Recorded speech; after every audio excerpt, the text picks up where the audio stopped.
Hi friends, welcome to my channel Karthik Telugu news. Friends, ఇంతవరకు ఎవరైతే మా ఛానల్ సబ్స్క్రైబ్ చేసుకోలేదో వారైతే ప్లీజ్ సబ్స్క్రైబ్ చేసుకోండి ఫ్రెండ్స్. అలా అయితేనే మేము పెట్టే ప్రతి వీడియో కూడా మీకు నోటిఫికేషన్ రూపంలో వస్తుంది.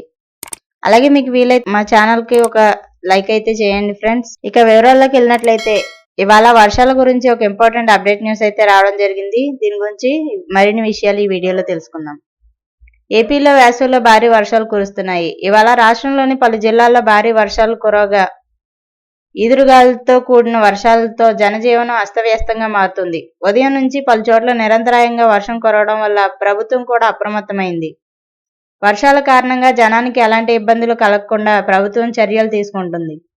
ఇందులో భాగంగా హోంమంత్రి వంగలపూడి అనిత నేరుగా కలెక్టర్లు, ఎస్పీలను అప్రమత్తం చేశారు. రాష్ట్ర వ్యాప్తంగా వర్షాలు కురుస్తున్న నేపథ్యంలో ప్రభుత్వం అప్రమత్తమైంది. ఇవాళ విపత్తు నిర్వహణ సంస్థ ఎండీ రోనంకి కోర్మనాథ్తో ఫోన్లో మాట్లాడిన హోంమంత్రి అనిత వర్షాలపై సమాచారం తీసుకున్నారు. అలాగే తాజా పరిస్థితిని ఆరా తీశారు. అనంతరం వివిధ జిల్లాల కలెక్టర్లు, ఎస్పీలను హోంమంత్రి అనిత అప్రమత్తం చేశారు.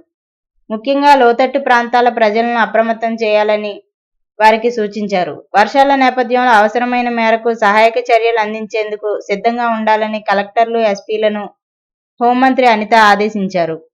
ప్రజలకు ఎలాంటి అసౌకర్యం కలగకుండా చూడాలని మంత్రి అనిత ఆదేశాలు జారీ చేశారు. తాగునీటి, విద్యుత్ సరఫరాకు ఎక్కడా ఆటంకాలు లేకుండా చూడాలని కూడా మంత్రి వారిని కోరారు. ఇక దీంతో కలెక్టర్లు, ఎస్పీలు స్థానికంగా ఉన్న సిబ్బందిని అలర్ట్ చేస్తూ వర్షాల ప్రభావాన్ని అంచనా వేస్తున్నారు.